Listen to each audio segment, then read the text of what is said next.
Sami proces coachinga kojega odradim ubrzava napredak klijenta, nudeći fokus na ključne probleme i jasniju svijest o njegovim izborima.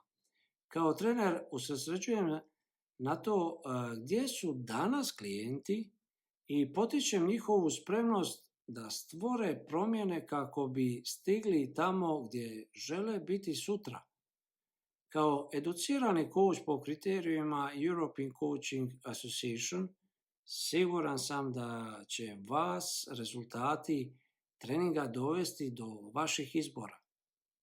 Moja vodilja kod coachinga je da vama postaknem osobni rast, pružim svu podršku kako bi prešli rijeku, da u vama stvorim osjećaj sigurnosti, uživanja i harmonije koje su veoma važne u samom procesu coachinga.